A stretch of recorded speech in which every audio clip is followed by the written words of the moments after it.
You're listening to Contesting Wrestling.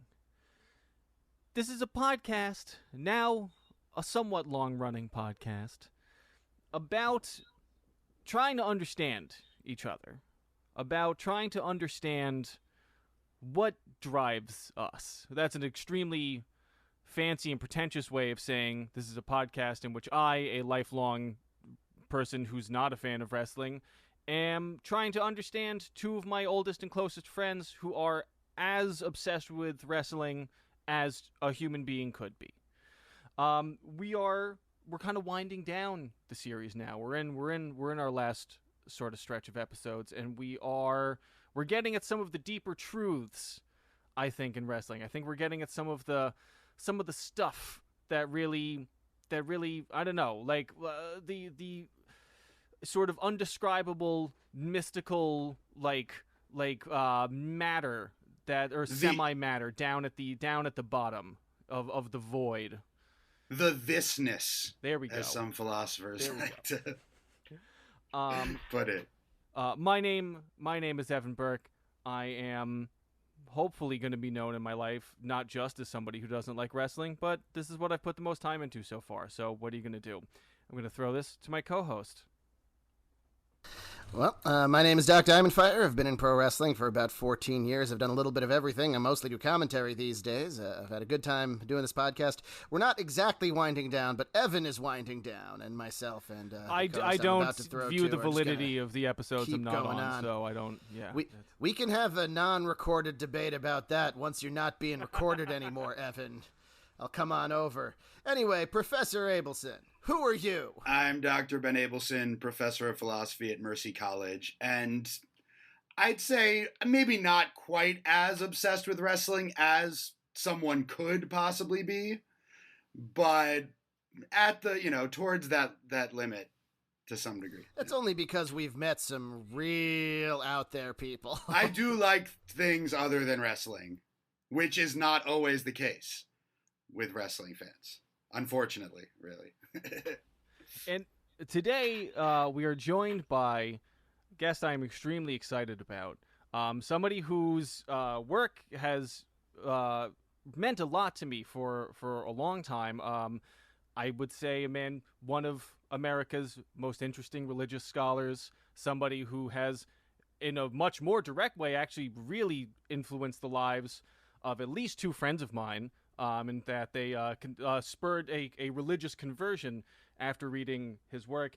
And yet, we are going to ask him virtually nothing about his professional work today, because he is also I would say, a historian of wrestling. You give me the vibes of a man who has at least a semi-professional historian level knowledge of wrestling.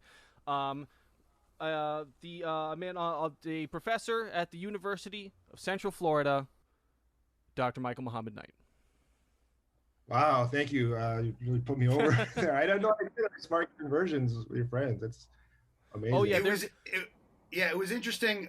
I was living with Evan and another friend in Kensington, and he was going towards that kind of conversion, the other friend. And Evan was also more interested in Islam than I was. And they kind of gave me one of your books as a way of sort of meeting me halfway or something. Gabe's going to be very upset that I'm not asking you a bunch of like really obscure questions about Sufi theology, because I told him I'd be talking to you, but only about this. And Gabe is not going to be. But Gabe, if you ever listen to this is probably going to be the only episode you listen to. You have to deal with it. Maybe Kerf will too. Yeah. He did wrestle Abdullah the Butcher, and wrote about it. So I guess there's some crossover. There's some overlap. There you go. That's awesome. Yeah. I mean, me and Ben saw Abdullah wrestle in Queens once. He stabbed his opponent 4 times in the forehead, dropped an elbow. That was the whole match, and that's all we really expected of him. He was 70 years old. It was great. That was my match, except for the elbow. I didn't get an elbow. He didn't get an elbow.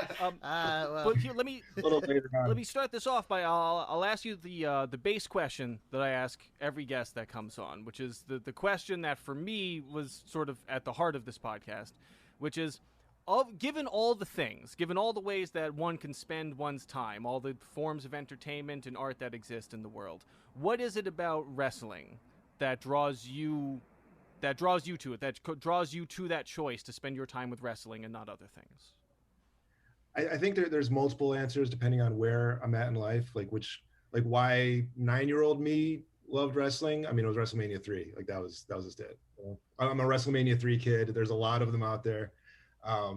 We have made Evan watch 2 of the matches, at least 2 of the matches from that show. So you can guess which ones. You can guess which ones. Formative. It was Steamboat and Savage and Hogan Andre, right? Yep. Okay, all right. Later on in life, as was mentioned, I have this, personal investment in, Islam and Islamic studies. That's been kind of my life from age 15 on up. So in another way, when I try to think about identity and who am I, and, we tell stories about our lives, our life, we understand our lives in these narrative ways, like what's the through line, what's the continuity. And, I had this very radical identity transformation between the ages of 13 and 15. And it's like, who was I before that? I try to have some sense of continuity in my life. And it's like, I was the kid who, was obsessed with Macho Man. Like that was my first favorite wrestler, probably, was Macho Man Randy Savage.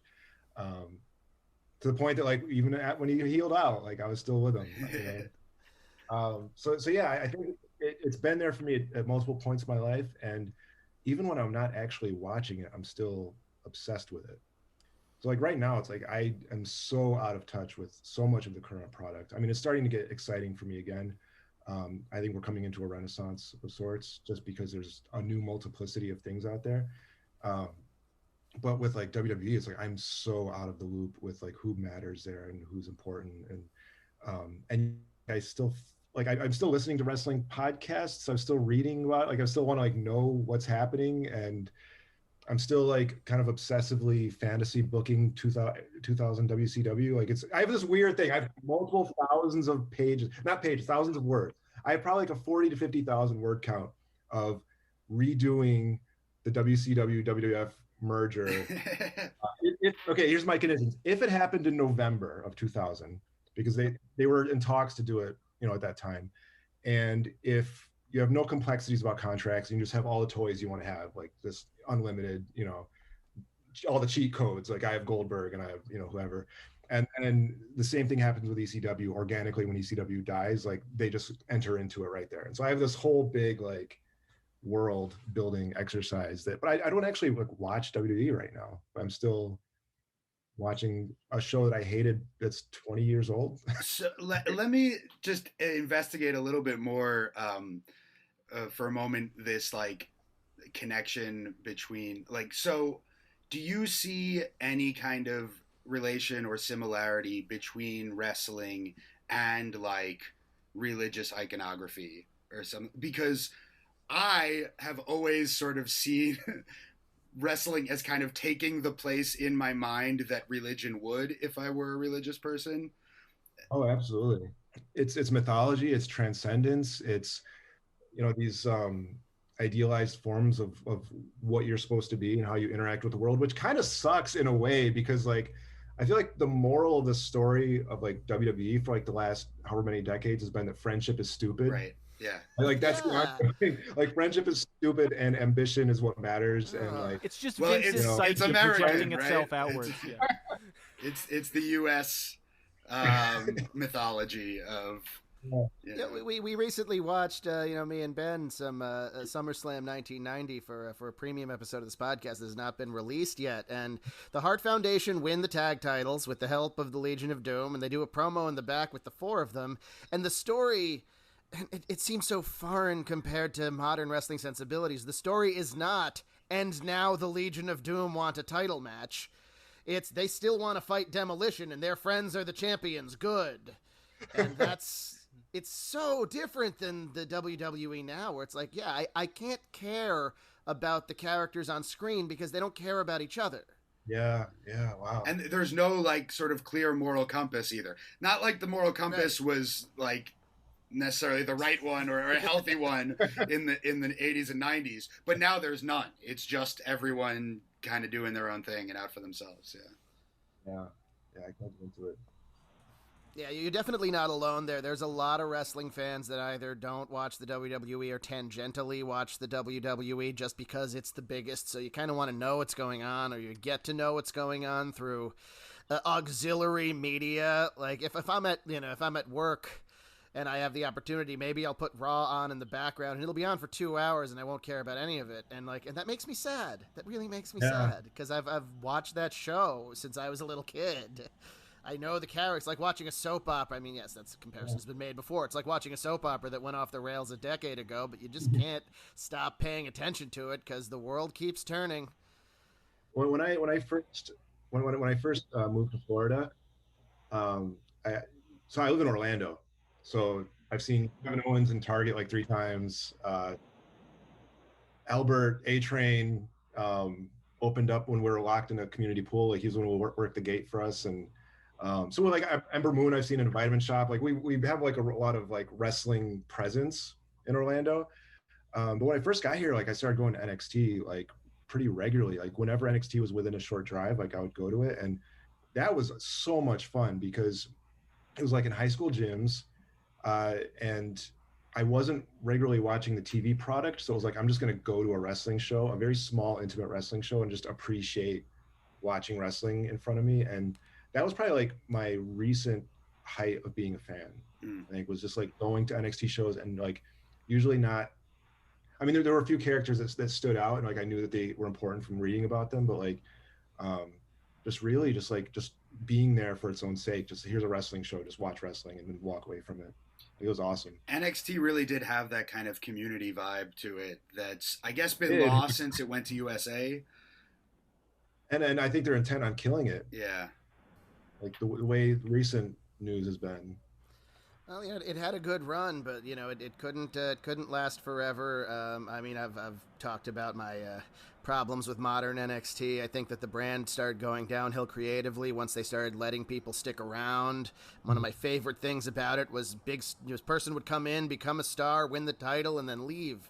And like my favorite NXT star of all time is Asuka, and I think one of the big things that gave her title matches such high stakes is that if she were to lose the title, she probably wasn't going to win it back 4 or 5 times. She was probably going to go to Raw and face a different crop of talent. So it's like, oh, nobody can beat her, but what if somebody does? She's just going to be gone. Eventually, nobody beat her, and she left, but that was fine. I was at her last NXT show. It was like like someone's high school graduation. Like that was the vibe it had. Right, there was really this family kind of feeling, and Triple H showed up and gave her flowers, and everyone was like so happy for her. It was all 100% genuine with the crowd. Like, oh, we're seeing you go off to something better. And I think in that way, wrestling could have like some kind of pro-social effect, right? If those are the kind of values that are being celebrated. Right. Yeah. I was going to ask, like, because I've definitely noticed as an outsider coming into it that, like we very much live in an age of like fandom as identity. But it seems like wrestling, not only does it run much deeper, but that has been the case since the 80s, right? Like it seems like wrestling is sort of ahead of the game in that sense. Why do you think that seems to run deeper with wrestling than pretty much any other like art form or subgenre of entertainment? That's interesting. I mean, I think, I've never thought of like what you said, like them being ahead of it, like ahead of like that kind of contemporary, you brand yourself as a fan of this in this broader universe. I think wrestling always had that depth of a universe. Like you had to like really be into it to get what was going on. Like when I was a kid, I was reading like the after mags and trying to understand things that I couldn't see on TV. So I think there was that demand of like, okay, if you're a serious fan, you have to like research some things. Like you have to like get these magazines from the supermarket and like know what's going on in Georgia. I'm in New York, and like just trying to understand that. And I wonder if it's generational. Okay, so I'm the generation. I was WrestleMania 3 kid. I was part of that 80s boom. I was in college when the Attitude Era started, so like it adjusted for me, for my demographic, and got all sexy and hardcore and whatever. And then my generation started having kids, and like it's PG and like very sanitized again. And I feel like and also that like my generation theoretically has like disposable income and can do these like vacation WrestleManias and, spend, buy replica belts and all these kind of high end, expenses. So I wonder if like it will continue being, like if there's a new crop coming up, because I feel like it's continually been, if you were born between like 1977 and 85, that's who they're interested in. Right. That reflects in the numbers of the people that are watching. Raw and SmackDown skew older, and people, you get into the weeds of the ratings. It's like, the 45 and up is who they're attracting, while they're ostensibly putting on a show where they're trying to attract kids. The AEW rating skews a lot younger. I think there is a new crop of fans coming up, and they're not latching on to the WWE, and that, I would say that scares the WWE, but it doesn't. The WWE has done a very good job separating what makes the money from the quality of the end product. Yeah. And I explained that to people in wrestling who had recently gotten into wrestling, because the super smart mark into wrestling pipeline is real. So people come in thinking they know the wrestling business, and Vince is on the ropes and they're running scared and they don't know what they're doing, and another brand is getting bigger. I'm like, no. Their business model is separate from that. They saw what happened with WCW. With the Peacock deal, they don't even have to attract their own viewers anymore for their streaming service. They're preparing for the day that the TV deal is going to come up and it's not going to be bigger, which is not going to be this next TV deal, because for all of the lowering ratings on Raw, it's still number one on cable because of the way cable TV works. You got to look outside of wrestling to know all of this. Yeah. And sometimes when you're really in the wrestling bubble, and this kind of comes back to how it can be religious zealotry even, some people will never look outside the bubble. I remember when we used to go to Ring of Honor shows in 2005, 2006, there was a very big sense of heavy community, but the biggest fans, they needed to open their eyes to the outside world a little more. They got way too into this sliver of the product, and they just didn't see outside. And it eventually bit most of them on the ass. So, Michael, when Doc and I started watching wrestling, it was already 92, and wrestling wasn't cool anymore, right? So I wonder, for us, Bret Hart was cool. Oh, well, of course, yeah. I thought Shawn Bret Hart Michaels was cool. But it was very much kind of an outsider thing, right? Like, kids who weren't popular, who didn't, get along, didn't have a ton of friends or whatever, or were just weird in one way or another, I think tended to gravitate toward wrestling. Was that also the case in the 80s when it was super popular? Did you still feel that kind of like counterculture or subculture kind of vibe to it? It was popular enough that there were kids watching it, but I was still the weird one. I was just another level of into it. So I had a dice wrestling game federation that I had, and so enough kids were into wrestling that they would join it, and I had a good roster of people, but I was still the energy. I was still the center of gravity. I don't know if anybody would have been talking about wrestling if I wasn't there, but they all were literate in it, which was kind of what college was like too. Everyone kind of knew who Stone Cold was, but someone needed to be the one who ordered the show, Right. Gotcha. At what blah blah. At roughly what age do you feel like you because it seemed like when, especially back in the 80s, kayfabe, it was a much bigger thing. It was much more of a we are actively trying to at least convince the children of the world that this is a real thing. Do you feel like you sort of always had an inkling that it was an entertainment thing? Did you have a oh my god, Santa isn't real kind of moment in your childhood? I really didn't have a heartbreaking moment about it. I remember my stepdad saying don't you notice that they these big guys punch each other and there aren't any bruises? And I think I responded to him they're extra conditioned or something. Trained. They're that raw, Dad. I mean, that is a part of it. That is actually not that you don't get bruised, but just that they're able to take more punishment than your average person, Well, in junior high, I remember wanting to be Vince.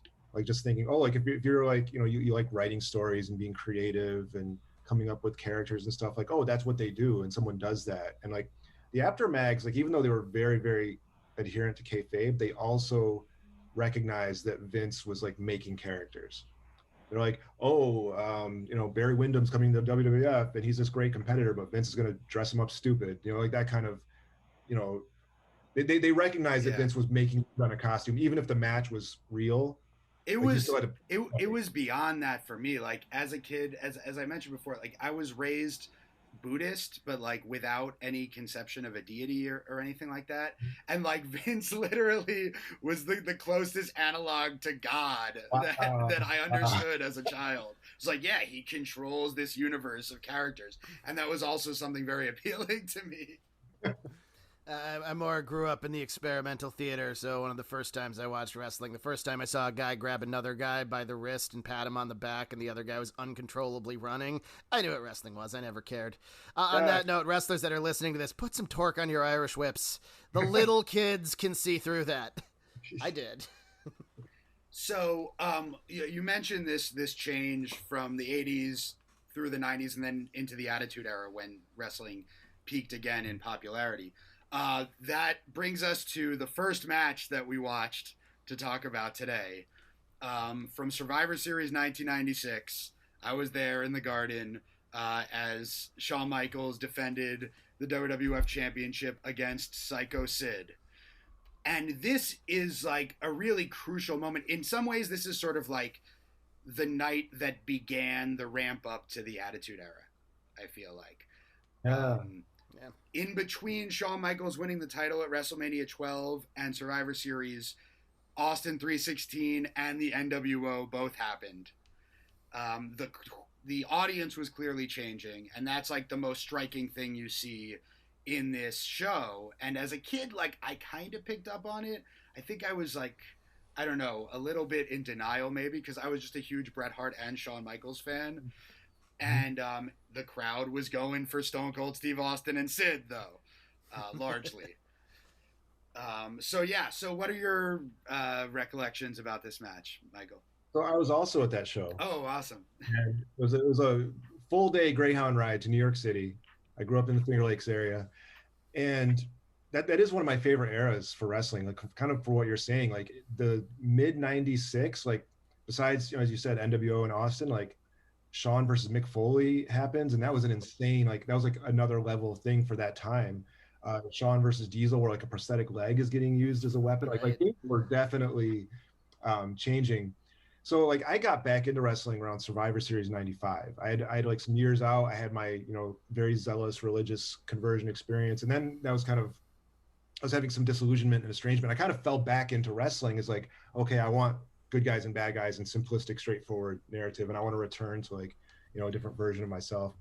And so I was very much like, you cheer for the baby faces and you boo the heels. And like, I don't even know if I had that vocabulary yet, but like, I was a big Shawn Michaels fan, and just being in Madison Square Garden, like I didn't realize the different kinds of fans that there were at that time. And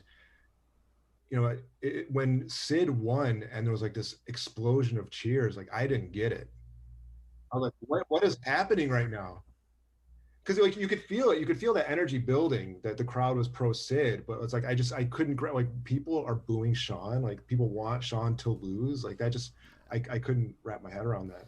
I remember going to the house shows at Madison Square Garden as a kid and trying to get there as early as possible just so I could try and sneak into the conversations of the guys who would talk insider wrestling. And I didn't even know what I was listening to. And they were always happy, as nerds are, to say to somebody who's interested everything they've ever found out. And I was hungry to hear it, And yeah, different kinds of wrestling fans, because the WWE tells you there's only one kind of wrestling fan until you see them for yourself.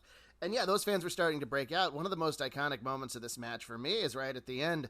Not when, when Sid actually pins Shawn, but in the audience. Brutal power bomb. After that brutal power bomb, in the audience, in the corner front, you see Vladimir the superfan and a young woman, and Vladimir Mary is Kate. It's Mary Kate the photographer. Yeah. That's right. I was going to say that.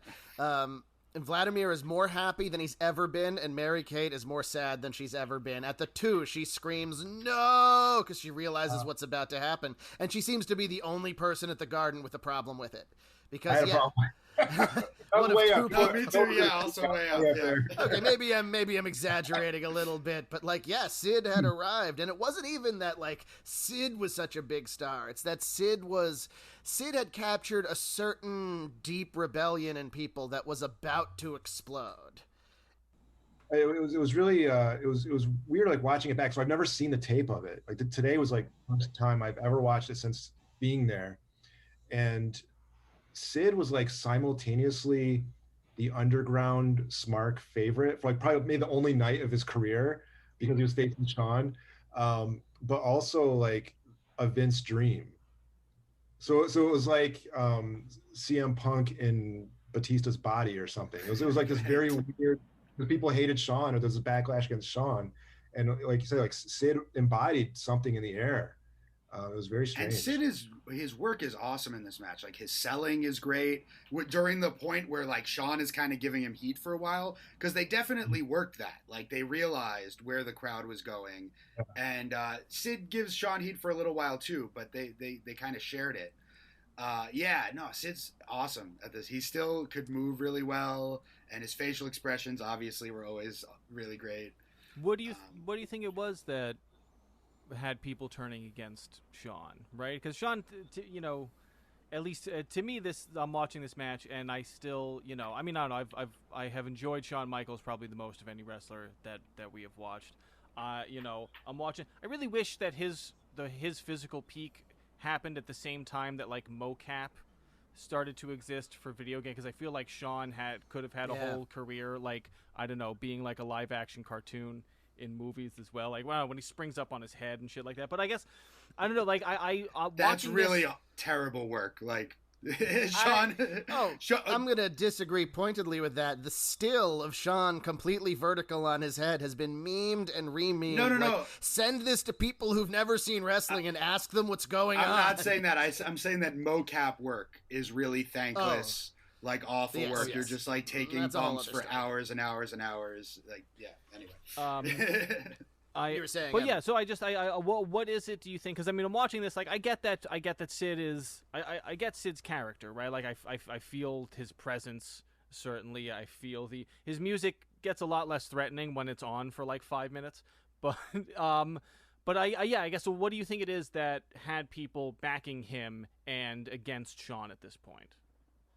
My first answer is homophobia, to be honest, because I was in a small town in the Finger Lakes, and every month we would go watch the pay-per-views at someone's house, and that was the ongoing commentary from the couch about Sean.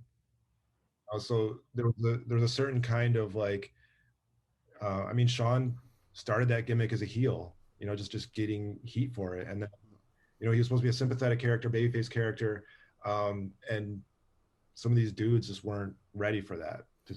In some of the early episodes of Monday Night Raw from the Manhattan Center, Sean comes out still as a heel, doing a promo, and the crowd is chanting, "Sean is gay, Sean is gay." And, one time Bobby Heenan covered for it in the best way I think he could possibly do it. He said, "Do you listen to these people love Shawn Michaels? They're chanting, 'Sean is great, Sean is great.'" Wow. Like, so that's a good observation. Definitely homophobia was a big part of it. I feel like also part of it was,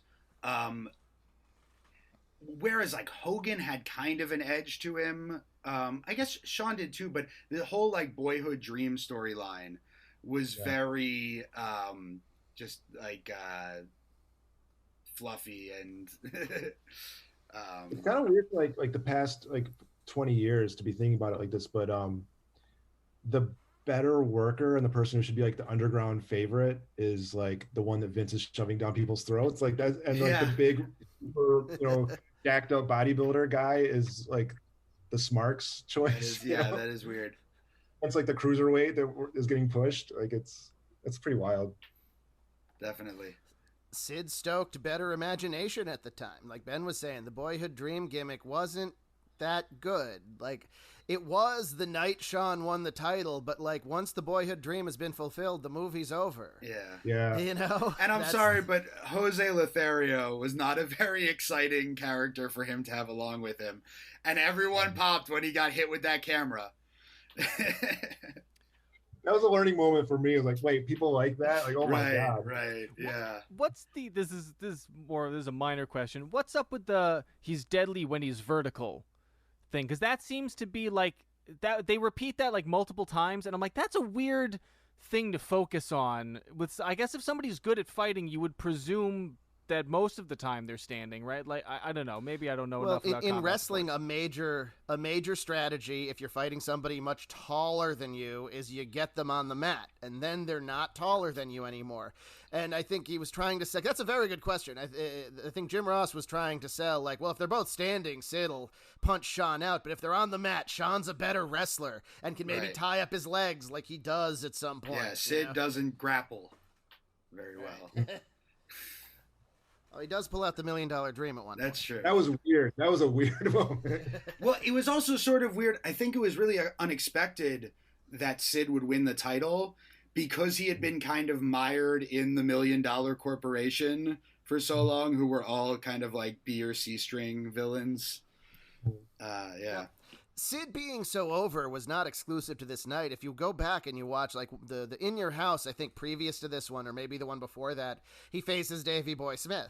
And like Davey Boy Smith was a good heel and all of that, but he couldn't get somebody who wasn't over really over. And the crowd when Sid demolishes the poor British Bulldog is more electric than anything other than Austin a few months later that you'd see in that era. Like, if I was backstage watching, I'd think maybe we should put the belt on Sid. Sean's gonna self-destruct real soon, and we need a plan B. Sean looks really unhappy, like from the first moment you see him backstage throughout this whole thing. He was in the process of losing his smile. Perhaps it seemed like that was recurring. Like that was a recurring motif, like in mid '96. Like he was having tantrums during matches, and like I couldn't tell if it was like if he's working it or like because Vince is kind of treating it like it's part of his character. Oh, Sean, he has an attitude problem. That's the craziest thing about that period of WWF. Like all the stuff about Brett being screwed leading up to the screw job. We have a whole episode where I kind of like am a Montreal truther about the whole thing. Like Brett was in on it because it fits with the story so well. And like Wrestling with Shadows really feels like a work. It's like the one time that there's an insider like a documentary crew is allowed inside. That's when they get like the destination of wrestling like right in front of them. Yeah. This whole period was like, I empathize with you. It was really uncomfortable for me, like having the lines between faces and heels break down.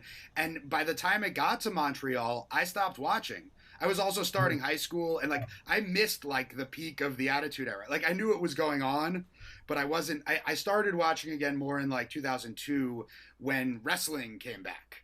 Like when you had the Benoits and Guerreros and Angles, doing their thing on SmackDown. Oh, and then me and Ben started chilling, and we lived a few blocks from each other, and I would like literally go over to his house at 12:30 in the morning after he was done chilling with other people. Not that I wouldn't chill with the whole crew. I'd be like, well, you want me to bring over some tapes? And then we'd watch wrestling until 4 in the morning. When we ran out of tapes, we started watching indies.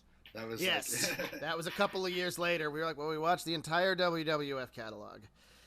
There's got to be something else out there. I'm a Montreal truther. Oh no, so you go. I have like an inner Cornette voice about that era. It's like I loved the transition. I loved every time something new and unprecedented and crazy and boundary breaking happened. But then it's like after that happens, what do you have? And now it's broken.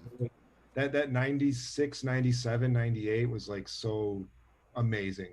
Oh my God, I never saw something like that. Oh my God.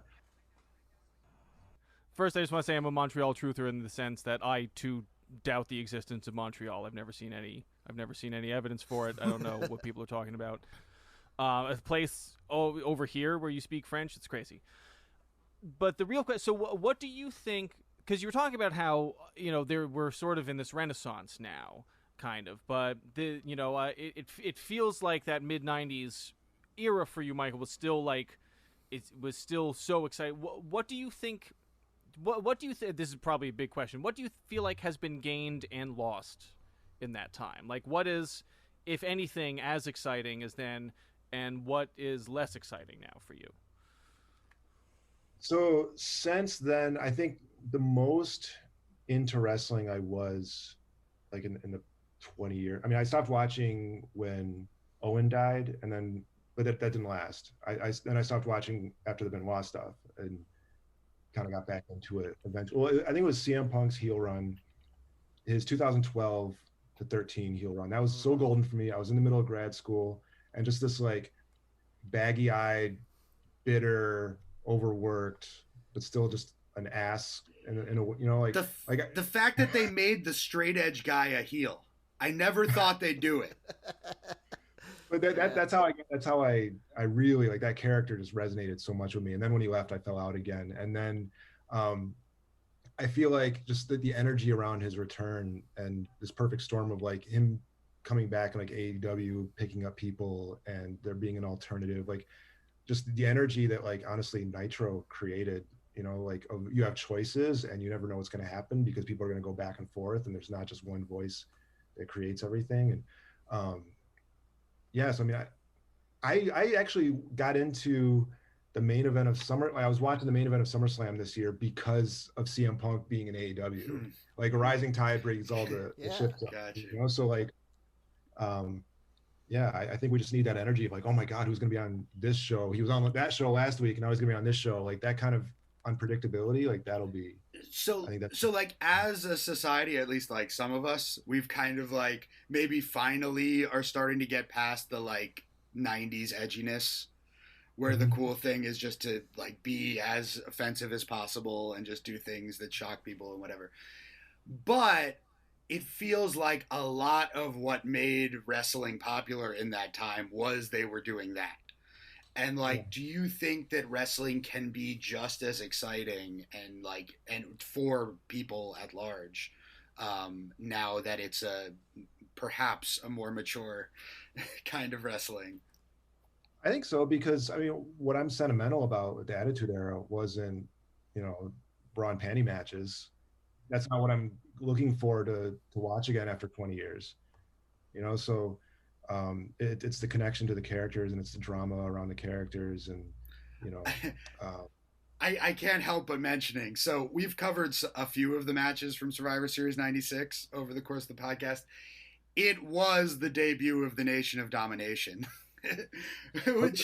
which I imagine you might have some feelings about. So I remember Farouk being out there by himself. Like he had the NOD music.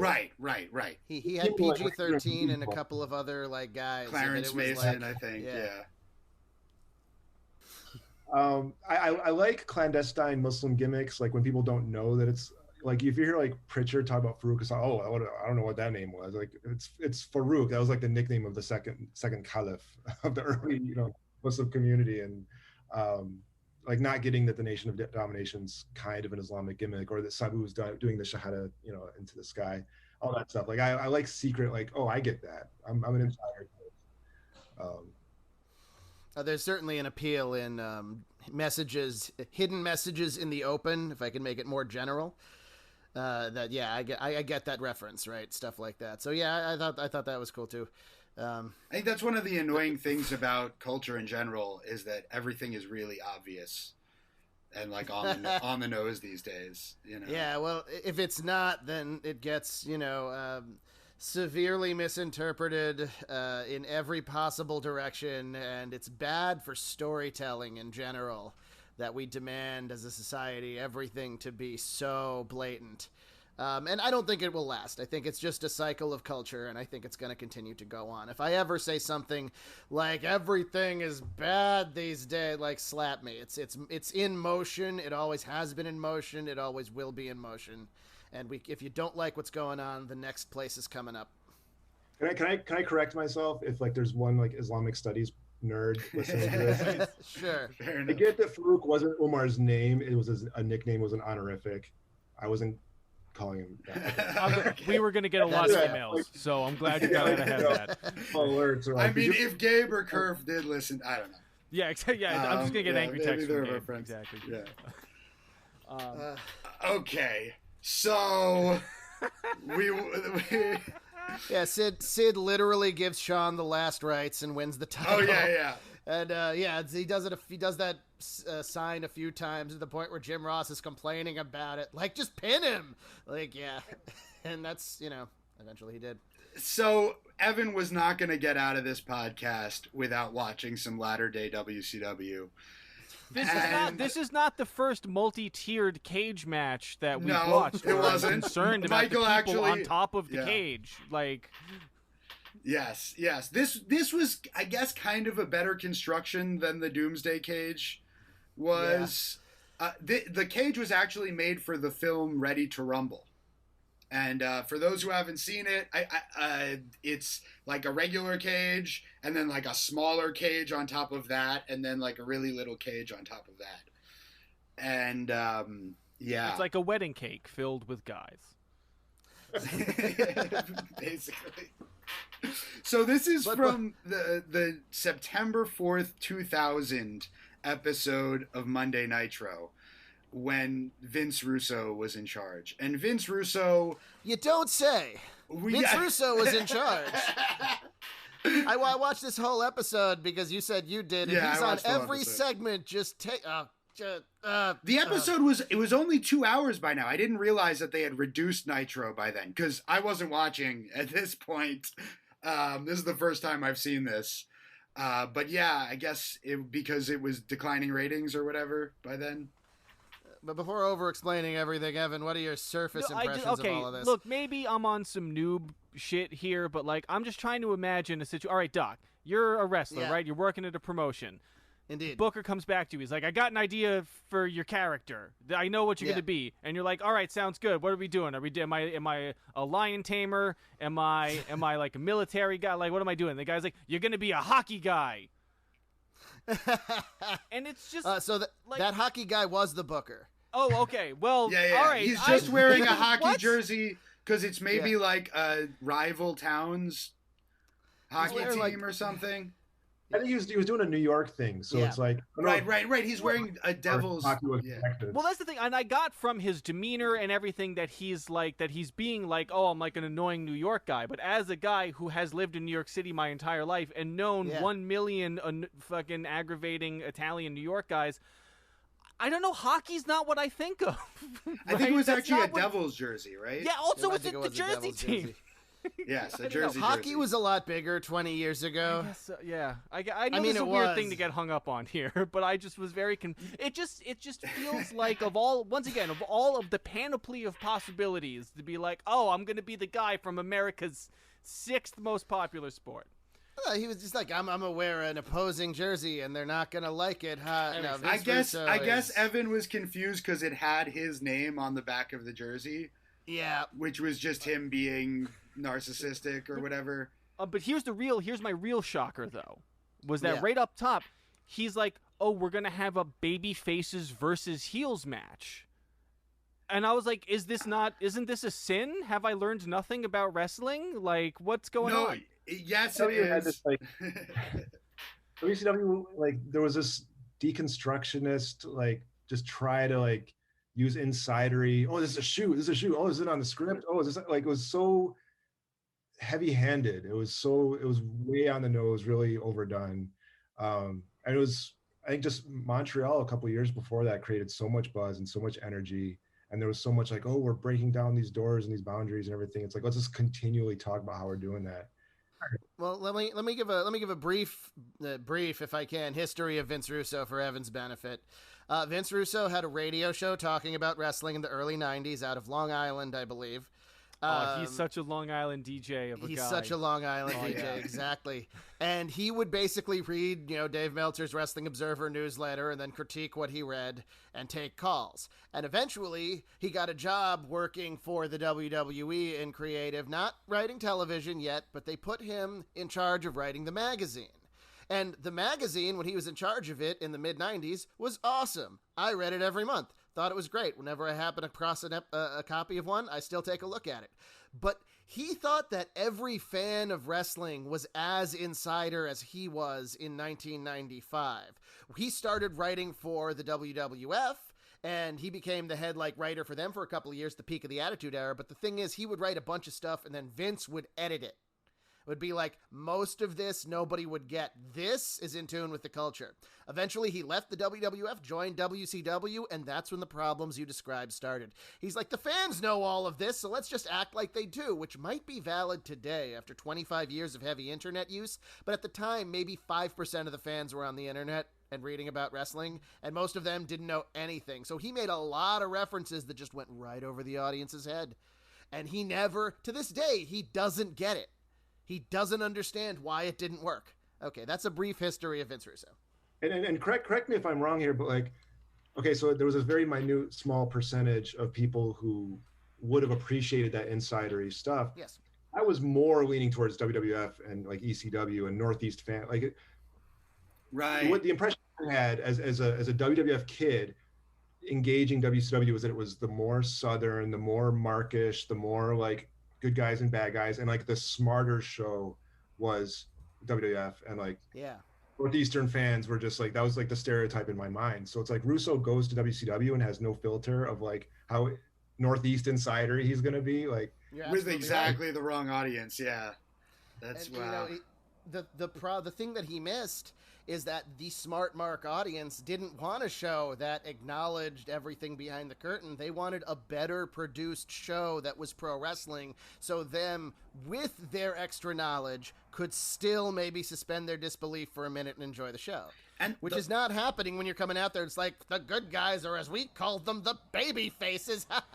Get it? It's the opposite of that, like, signaling you were talking about. This is how you do it wrong. Well, it really shows, like, there's a real danger in any art form of, like once you start getting into the like, kind of meta, fourth wall breaky kind of stuff, like, it really has to be a spice, like, a very a gentle spice. Because there is something just in the human brain where we just all kind of automatically think it's cool, like the first time we see it, or there's a reason that like this kind of postmodern shit's been happening in like human writing for thousands of years at this point, like because it just seems like a thing that we would really dig. But not only does it get very lazy very quickly, but like it reminds me of like the time when I was doing like sketch and improv comedy, and you would start seeing comedy being produced by people who were just so used to only putting on shows for each other that the humor just became something that you could only enjoy if you were that sort of insidery, and then you would show it to anybody outside of it and they'd be like, what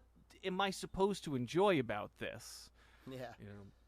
One thing I really appreciate or found interesting about Shawn Michaels in those years, like Shawn Michaels to me was like the first post kayfabe champion in the way that he described what he did. So like there were promos that Shawn would do, both like if he's, his babyface run as champ in '96, and then after as a heel, where he would talk about performance and say, I'm the best performer, I'm the showstopper. And he talked about it as though it was a craft, and he was like the best craftsman. Yeah. And you kind of got the real life dickishness behind that, but he also kept it in bounds within the fictional universe. Like he never overtly defied kayfabe. He just kind of like, it was very, very nuanced. But I thought like he did that well in terms of like kind of winking, but not killing the whole show. I think Cena does that pretty well now too. The promos between Roman Reigns and John Cena leading up to SummerSlam were very much like Cena was pretty much telling us that like the product has been shitty since Roman has been on top, but without saying it explicitly. And yeah, that is very cool. The way Shawn presented the curtain call on television was exactly that. It was like, we did this at the Garden. We're not supposed to be together. To illustrate, if you're confused why we're friends, we've been friends. And now we're bringing that friendship to you, and not just throwing it in people's faces, but using it for the story. He was very good at that, like as opposed to the people before him. Bret Hart, who was the best at executing wrestling moves to win, or Hulk Hogan, who took the power of the people to win. Shawn was a performer. I really dig that. Yeah. So, this match that happened. So, I watched the whole. There are all these qualifying matches, which are also ridiculous, like Sting beating the Great Muta and Juggalo champion shit wrestling champion Vampiro in like a minute and a half. Both of them without any tags or anything. Oh, Vampiro was in this? Were in. Yeah. Not in just the match. He was in WCW at the time in a stable with the Great Muta, legendary Japanese wrestler, and the Insane Clown Posse. I'll be honest. This turned into a slurry in my visual cortex very quickly. Well, that's what every wrestling fan in the world. Don't worry about it. Evan, we watched the whole episode. We didn't make you watch the whole episode. We're just gonna give a quick brief on WC. Them like Lance Storm trying to turn Major Guns Canadian is in this. Wait, I took a few notes on the ICP. Oh my God. Yeah. Sorry, what did you say, Michael? What was the last thing you said? I'm sorry. I was just saying I watched the opening match with ICP. Yeah, right. Against Ray and Hoovy. Against Ray and Hoovy, that's right. And I texted Doc about this. Like, I didn't realize that ICP were such regulars in WCW that like it wasn't a big deal. There wasn't like they were having a match with no fanfare or anything. They were just jobbers basically.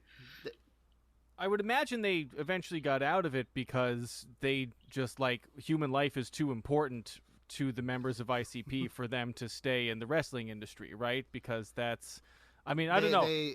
They ran their most recent show a couple weeks ago of the league that they've been running for the last 20 years, Juggalo Championship Wrestling, at the Gathering, you know. Sure. So, no, in fact, ICP wanted to get into the wrestling business before they started rapping. I would imagine they thought they were going to be wrestlers, and then the rap thing took off. Are they? I would imagine they're good to work for, right? Like, they just seem, I don't know. Yeah. I just keep going back to, they have a reputation for paying very well. Like, I just always go back to the fact that, like, I think ICP were, like, the first national act I saw who were like, you know what, we're going to cancel our shit because this COVID business is just really serious, and I'll never forget when he was like, the life of one juggalo is too important to risk, and I'm like, I have more faith in you than basically our entire elected leadership. I don't know, it's not good, man.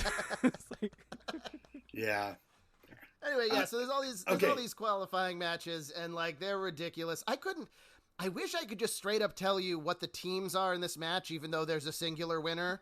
Okay, there were teams? All right, yeah, there's supposed to be teams, even though it's a championship match for a singles title, which is already... So the teams are, on the one hand, Vince Russo, Scott Steiner, the actual champion, Kevin Nash, and Jeff Jarrett. And on the other side is Sting, Booker T, Goldberg. We had to give you another Goldberg match before you get out of here, Evan. And it was supposed to be Ernest the Cat Miller, but he lost his qualifying match to Chronic of Brian Adams and Brian Clark.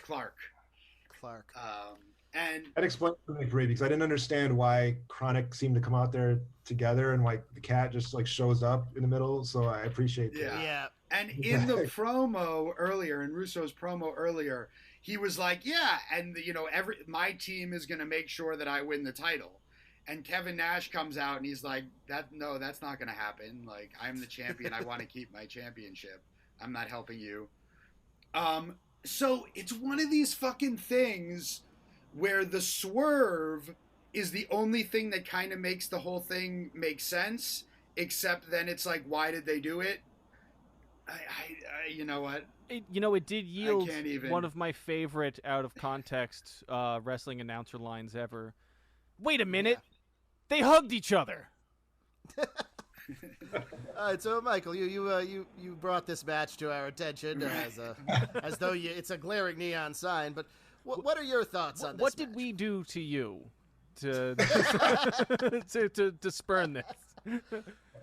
So, okay, so in theory, I love. And not the execution, I want to be very clear. In theory, I love the idea of stacking cages on top of each other. Like that's an amazing, bewildering, like we live in a cartoon. And it's just peak wrestling to me. You know, it's like 3 cages stacked on top of each other. There's never been a good match, I think, doing that, but the idea is amazing. It's like, and this goes back to me as a kid in 1988, reading the Aftermags and seeing that first triple cage. And I only saw it in the magazines. I never saw the match itself. I never watched it. So I just see these photos, and the photos are crazy. Like, it's amazing. It's always a spectacle, and it's just a bigger spectacle. It's great. So I get that it just can't be done well. And I was trying to think of like what would like a very obvious bad match. Like, what's my idea of a bad match? And like, I was thinking about how like when I was a kid, I used to love battle royals. Like those, it was amazing. But there's so much nothing in a battle royal. Like you can't really have a good battle royal. These things kind of play the same way, right? Like there's just so much stuff happening and none of it matters, or the vast majority of it doesn't matter. And Sorry. Well, I think there's also a little bit like if you were someone who watched like Nickelodeon and like American Gladiators, right? They would have these like cool setups for their games that I think as a wrestling fan we kind of instinctively were like, well, what if wrestling did that? Yeah. That would be cool. It looks cool. It still looks cool. Like just watching it today, I was like, wow, this is an impressive piece of architecture. But why am I watching any of this? Like there's just dudes. So like you have like these pivotal things like usually like in the ring itself, like something is happening, and around it, on top of it, above it, there's just dudes doing things to each other, and that's it. And contrasting with the Shawn and Sid, like, you know, I haven't watched 1996 WWF in like forever, but like I just sat right back in and it was just like right there. It's like Shawn has a personality and Sid has a personality. And theoretically, even if I didn't know those characters before, you know, at all, like before watching this match, like I got why I might like, it was like if you're walking past a bar and like there's a fight that spills out of the bar and you don't know either of those people, but they become characters kind of immediately. Like they have vibes and energy and like a persona, and you might root for one. But this was like just a whole bunch of stuff. Yeah, it is fascinating how wrestling, even though it's like really kind of a maximalist art form, right? Like it is extremely unsubtle. It's extremely like over the top. It gets overstuffed very quickly. Like the you only need to have you really only need to pack a few elements into it before it gets confusing and before you lose that through line. I think maybe as kids, like our imaginations fill in a lot of what's not going on there, right? Like with the battle royals and with the cage matches, it just our childhood awe does most of the work for us, you know. Yeah, I don't know if I've ever told the story on the podcast, but I always remember there was a like I had a Nintendo when I was a kid, and then I had a period of like I don't know, probably like 6 or 7 years between like the end of childhood and high school where I didn't play my old Nintendo and I didn't see an old Nintendo. I like moved on to SNES and stuff. And then when I saw, I think I was like 16, I was at a friend's house and they had an NES and they were playing it, and I was like, "Oh, what's wrong with your Nintendo?" And they're like, "What do you mean?" I'm like, "Well, it looks shitty. Like it looks like these like really like sort of low res. There's like only a few pics." And they're like, "This is what Nintendo looks like, man. What are you talking about?" And my childhood memory was that Nintendo looked amazing. It was that you played Final Fantasy and like it looked like the dragon was there. It looked like the elementals were fully detailed and fleshed out, and that's all just your kid brain just filling in cool stuff everywhere. Yeah. Okay, so let me just try to describe what happened at the end of this match. So first of all, it's like war game structure where two people start, and then every 2 minutes, though I don't think they actually stuck to a real time amount of time. Every 2 minutes, another guy comes in.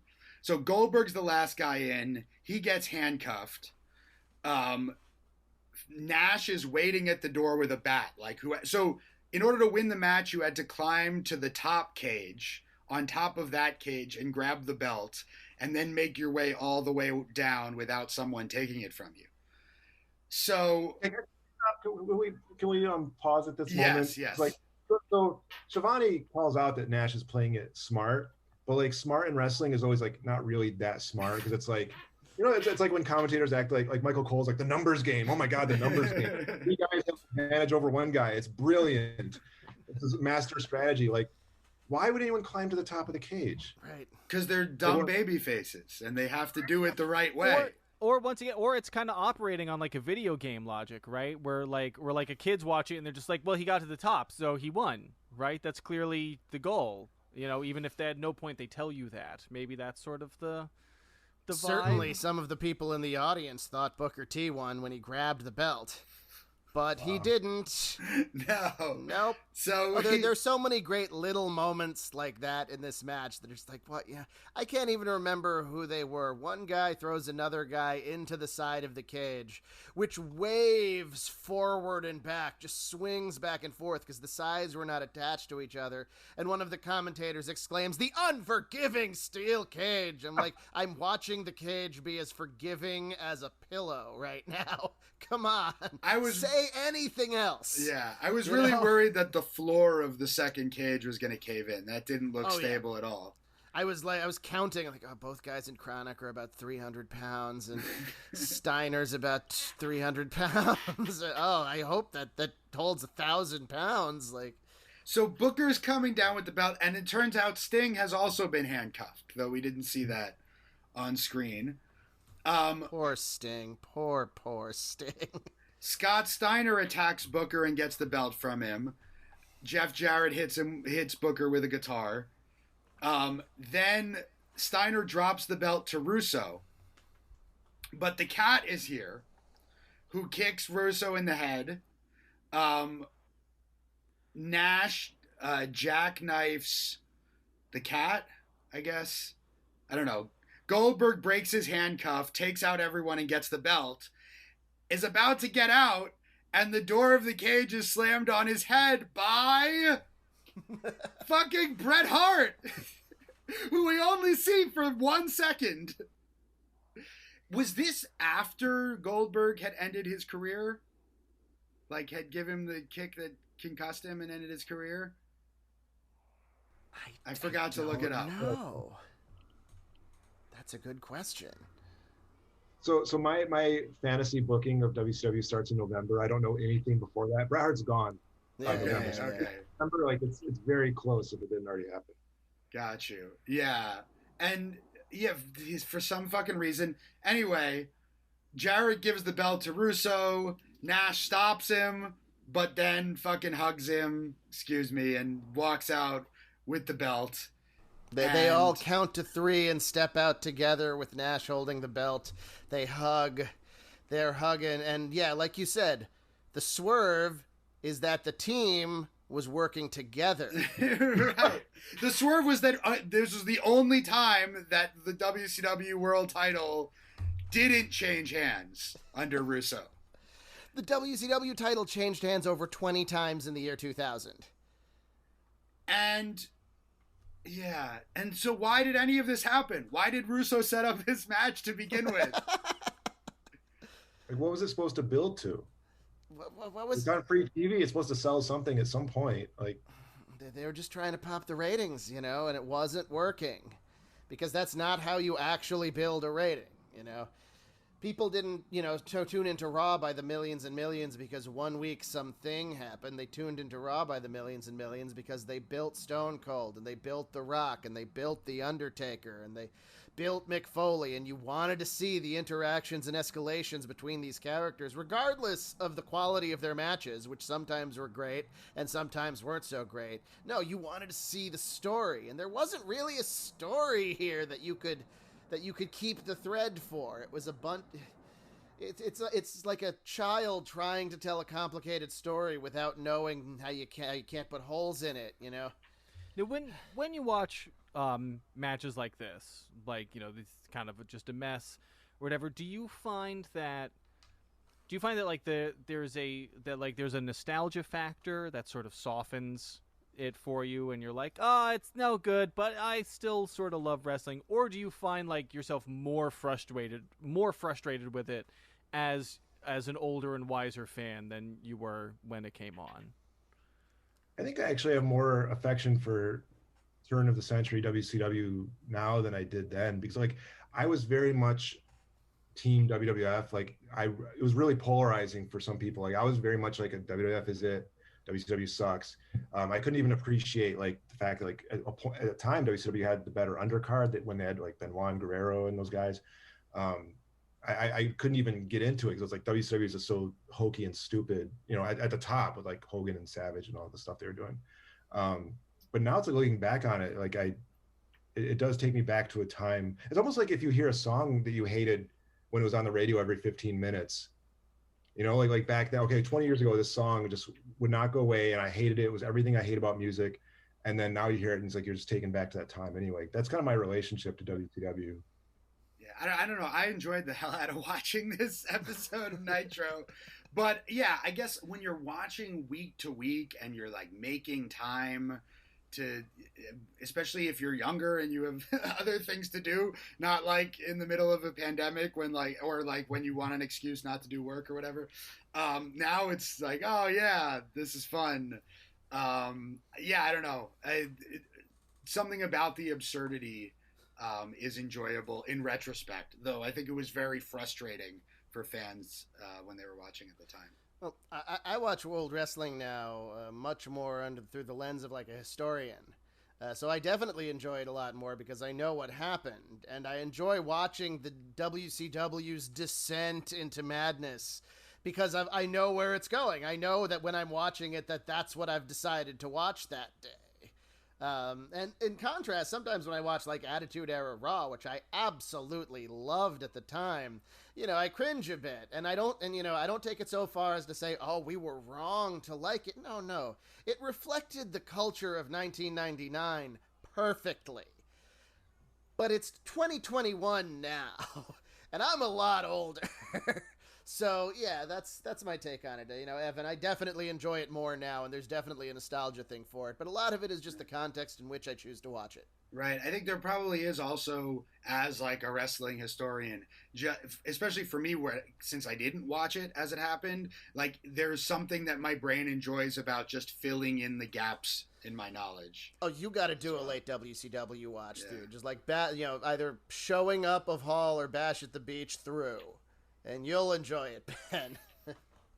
Or something. When was the last WCW Nitro episode? March 2001. Oh man, it is a shame that they didn't last long enough for the world to see their 9/11 tribute. Yeah, I feel like that would have melted a lot of brains, I think. The WWF 9/11 tribute is almost universally seen as a very, very good one. It was one of the first things. It was a live event a couple of days later, and it was tasteful, and it was, it's on the network or Peacock or whatever if you're interested. But WCW would have not done that well. Yeah. Oh man. All right. Do we have any final thoughts about Michael? Anything else you want to add? I mean, I hated WCW so much back then. I couldn't get it. I wasn't watching WCW. And so like you said, in terms of filling gaps in the knowledge, like I do have sometimes like an academic interest in understanding how things came together and how they fell apart. So I enjoyed it on that level. Just like the goofiness is charming at this point, and the terribleness of it is kind of charming now. So triple cages, monster trucks, ICP, all of that stuff, all the these long promos about lawyers and board of directors and like stipulations and just like really just kind of bad writing. You know what I mean? Because if you need Russo to come out and give like this 15-minute promo explaining all the stipulations and the angles, then you did something wrong, Right. But yeah, like I can appreciate it now with that distance of time. When wrestling is executed well, it doesn't take that much time. I recently watched through the build-up to Hogan versus Andre, and I'm not a big fan of Hulk Hogan these days. That's a whole other conversation. But the build-up is a series of Piper's Pits and a contract signing. Total about 35 minutes. Wow. Yeah, and there's a playlist of all the Piper's Pits. You could find it easily if you're interested, and on YouTube. And yeah, they drew, depending on who you believe, between 75 and 95,000 people to the building based on about half an hour of skits. That's it. It worked. The characters were all there. And that's it. Yeah. Unfortunately, they have too much content now, but the way the business model works, they make more money just putting out garbage than they would, putting out a smaller amount of good stuff. That is the model, the business model these days. That's true. Just crank it out. Doesn't matter if it's any good or not. I don't think it's sustainable in the long run, but I think the tipping point is very far off. We'll see. We'll see. It'll be a lot of fun. Not if you ask the climate scientists. That's a whole other story. And on that note, no, Ben. Michael, do you want to plug anything? Anything you got coming out? What's going on? Well, I have like some books I'm working on. They're not ready to plug. It's my most recent publication is Muhammad's Body.